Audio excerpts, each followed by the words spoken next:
来台发展10年的艺人瑞莎，多年前曾向乌克兰政府申请放弃国籍，想归化台湾，但屡屡失败。经过长时间努力，24日正式在台北市信义区户政事务所领到台湾身份证。受访时，他激动落泪，直说这是最好的新年礼物，终于能成为台湾人。开心接下身份证，艺人瑞莎一度激动流下眼泪，因为她等这一刻已经长达5年。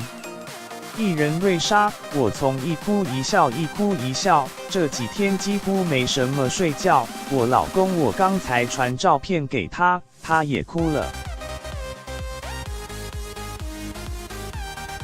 受访时，瑞莎频频拭泪，开心又感动。原来早在2013年，她曾向乌克兰政府申请放弃国籍，想归化台湾，却屡屡失败，还在怀孕期间奔波北京、日本和乌克兰，过程一波三折。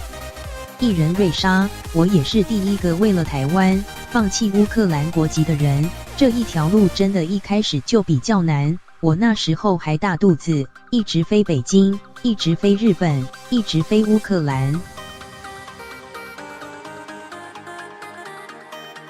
瑞莎说，要放弃乌克兰国籍，必须要有乌克兰总统签名，相当不容易。就算放弃后，还要在台湾待上近2年，才能取得身份。苦等多年，好不容易拿到身份证，也让他兴奋地说，这是最好的新年礼物，成为台湾人，开心落泪。